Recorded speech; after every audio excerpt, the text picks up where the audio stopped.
Morning guys, how's it going? So today I've got up pretty early, well early for me at 6:30, and thanks to my awesome boss, he's let me use the workshop today, which is on a Sunday, and do a bit of maintenance on the cruiser. So I've got to do front brake pads, rear brake shoes, adjust the handbrake up, oil service, and front diff pinion seal as well. So it's pretty early, we had no food in the cupboard, so I'm gonna sneakily run off to Macca's and just get a quick brekkie. The cruiser's got 385,000 Ks on it, so it needs a little bit of TLC today, but that's alright, so yeah, stay tuned. Can I just get the big brekkie burger meal please? Oh yeah.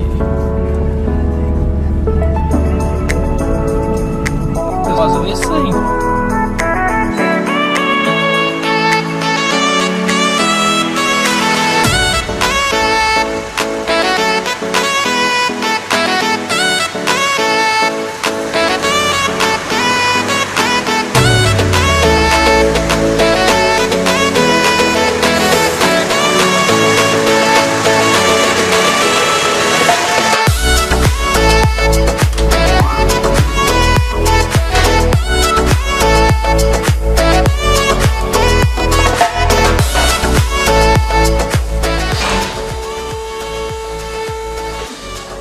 I'm going to do an oil service, and I always pop the dipstick out, and then going to crack off the oil filter as well, so that can all drain out. There's the oil filter just down here. I'm just going to crack that off with some of these pliers. Pretty good for universal any sort of size oil filter. Crack the oil filter off and let that all drain out into the sump or onto the floor. Okay guys, so here's a couple of things in the engine bay that you're going to want to check. So whether you're just doing your pre-trip check or you're doing a service on your car, these are some of the things that you should have a look at when you're in the engine bay of your car. So for starters, you're going to need a nice bright LED light or some sort of light, and then you're going to want to go around the engine bay and have a good look around the entire engine for any leaks. So look down both sides of the engine, have a good look for any leaks around the turbo, pretty much around anything bolted to the engine. And then you're going to want to start looking around everything else in the engine bay, looking for leaks, drips or rub marks or anything from forward driving. Because when you're forward driving, everything vibrates and rattles a lot, so it's not just leaks you're looking for, you are looking for like chafe marks or lines that are rubbing through, anything like that.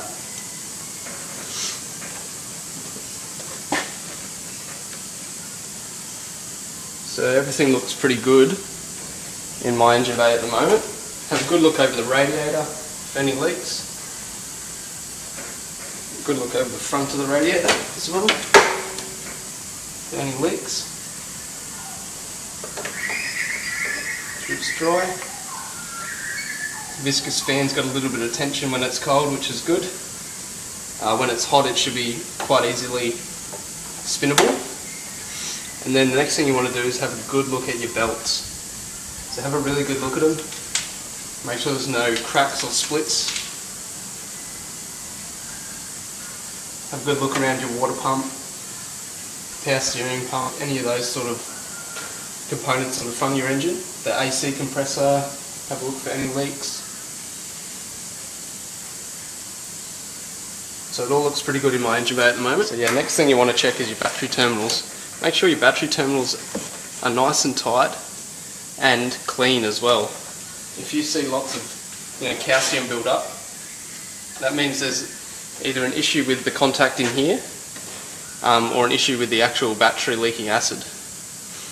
So you might need to take those off if it is all calcified, like white and crusty around there. Take it off, clean up both contacts, and then put it back on. You can use boiling water as well. If you pour that over the contacts, that should also clean most of it off. But nothing beats one of those little wire brush terminal cleaners for battery terminals. So yeah, that's also a good idea to check. Right guys, so it's time to go up. So we're going to take the cruiser up in the air, and we'll check down the side of the car. When we get about chest height, we'll check the wheel bearings, and we'll check for any play in the suspension or control arms when we're at chest height. So we're at chest height now, and we're going to check the wheel bearings. So this is how you check the wheel bearing play. So you want to give the wheel a nice firm wobble, left to right, and then also top to bottom, give the wheel a nice wobble. And if there is any play there, you'll feel it clicking as you're wobbling it, and you'll feel it in the hub when you're going left to right that it's clicking. At the moment there's no play in those front wheel bearings, so I did do them just not too long ago, so they're fine for now. If you do get play left to right and you feel like it's not the wheel bearing, just get a mate to jump under and start feeling the steering arms and the ball joints, because that's most likely another issue. If it's not clicking in the hub, it'll be on the back, on the tyre ends, or the ball joints. So when it's at this height, I also go around and check all the tyre pressures. It's a good height to go check the tyre pressures. So now it's time to go all the way up in the air.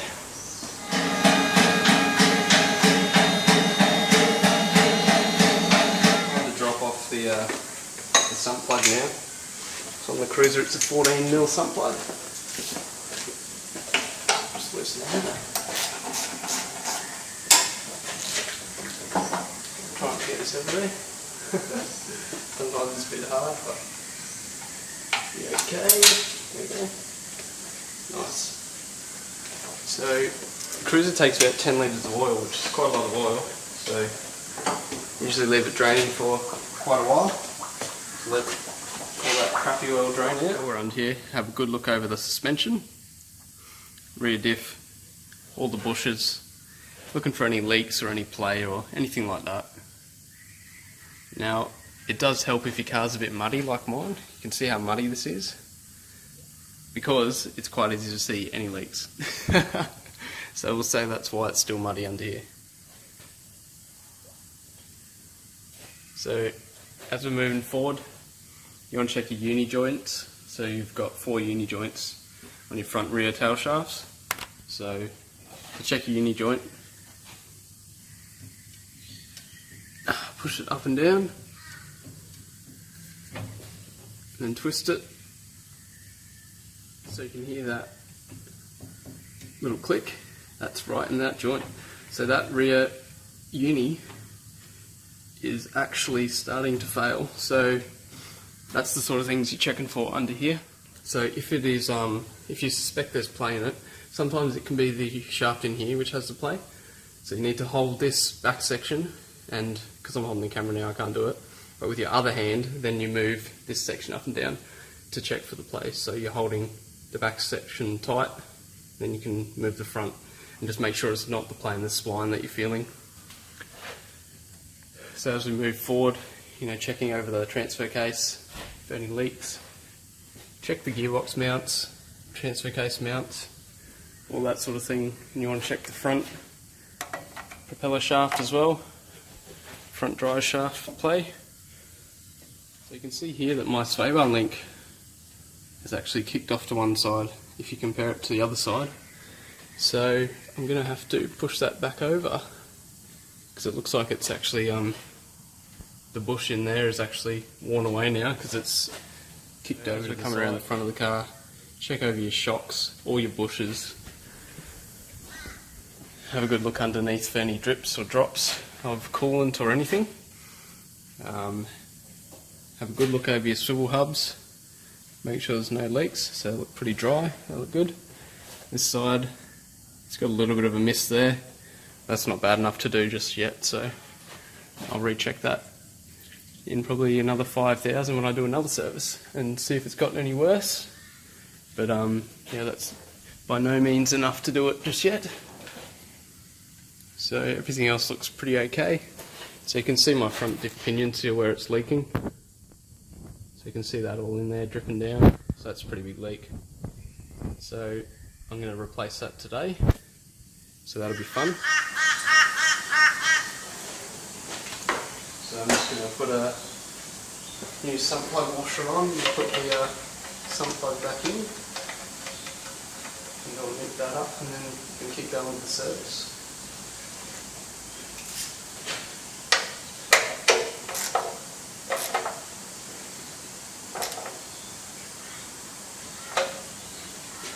Just clean that off with some brake cleaner. If you haven't got a grease gun,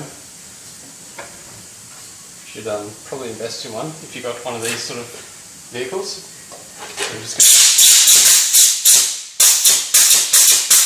going to put a bit of grease into the unis, some fresh grease, which is always good to do every service. So put it into the slip joint,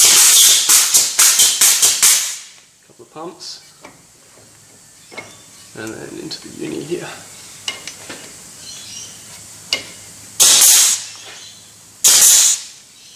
So you see it start coming out the uni joint there, and that's when you know you've got enough grease in there. A couple of pumps and it's usually enough. Oil time. So I've screwed the filter in, the new oil filter, and I'm just going to top it up with some oil. So this old girl takes about 10 litres of oil, which is quite a bit. Looking for new front diff parts for my LandCruiser. I found the easiest place to find the separate parts was through Terrain Tamer. So I've got a new flange here. I've got the crush sleeve with a solid pinion spacer instead from them, pinion seal, and then a new diff nut, all from Terrain Tamer, and they can do it all separately, so that was pretty good.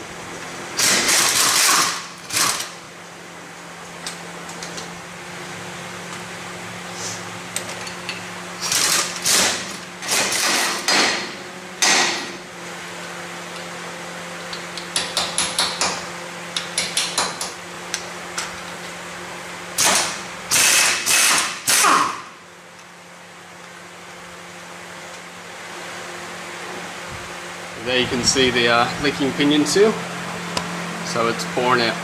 It's quite a bad leak, so I've kind of let it go for a week or two until I could save up some cash to get all the bits to do it, but now's the time because it's leaking pretty bad, as you can see. Because the pinion's so high on this, I haven't needed to drain the diff oil. I'll get my seal remover tool in there and just try and go down the side of the pinion there. And just try and get in the right spot and pop it out just like that. There you go. It came out pretty easy. So there's the stuffed pinion seal, as you can see. I was suspecting that when I pulled this flange off, the reason it would be leaking was because of a pit on the flange, which is quite common. When the LandCruisers get old, the seal actually wears away at the metal on the flange. And there is actually a good sized pit. If you can see that in there. Run my fingernail over it, I can actually get it to catch on that pit where the seal's been running. So I'm glad I got a new flange for 60 bucks. It's definitely worth doing. You never have drama with it leaking again, you know, for another 300,000 Ks. So worth doing.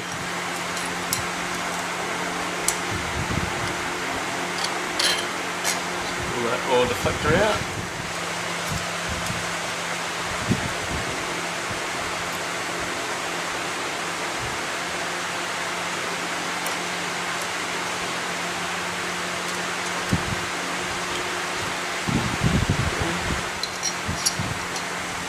Here's the crush sleeve. So that's the crush sleeve. So I'm going to be replacing that with a solid pinion spacer today from Terrain Tamer. So I've got the solid pinion spacer here. So this one doesn't crush. So this is set for the LandCruiser, so it gets the correct preload with a couple of shims that they give you. So you don't have to worry about the preload on it. So you can just tighten it up to a certain torque. And you don't have to worry about the crush of the sleeve. We'll put the new solid pinion spacer in there. Slide it in there. And they supply you with a couple of shims, a couple of small shims, which also go on.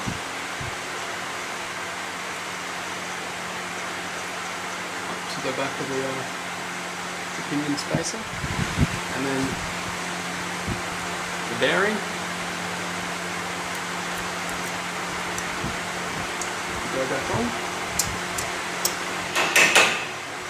Just to take that there, and then you've got the oil slinger or oil deflector.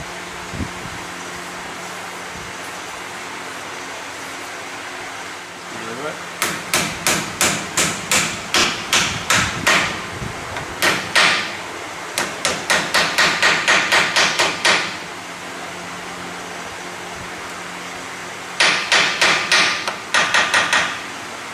Just make sure it's lubricated so it doesn't damage the seal when you put it in.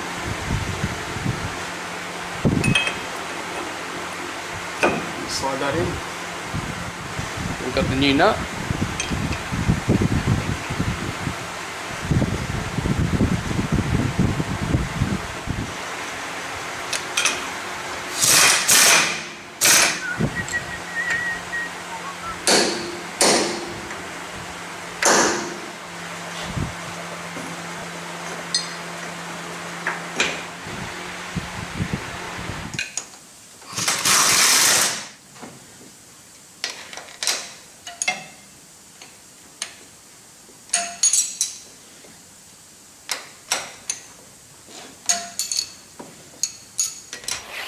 So at the moment I'm just spinning the tyres on the rims, so all the rock cleaning that I do with the Cruiser, it shreds this outside of the tyre.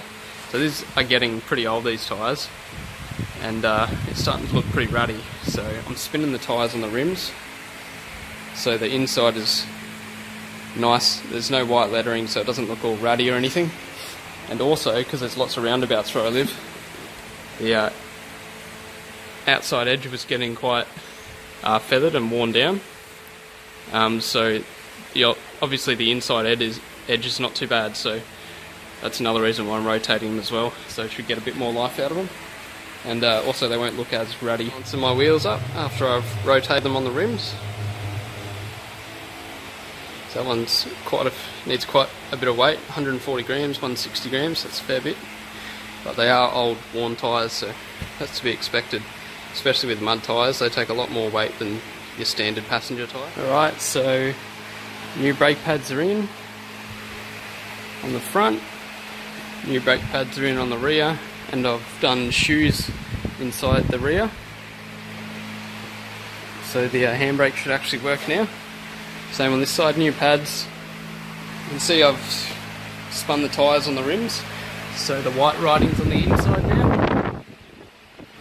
There's new pads in the front and new diff pinion seal and flange and everything. So that's all in. So I'm coming to the end now. I'm just going to throw the wheels back on, and then it's time to clean everything down and road test it. So the Cruiser's all back together now. It's all running. Everything's good.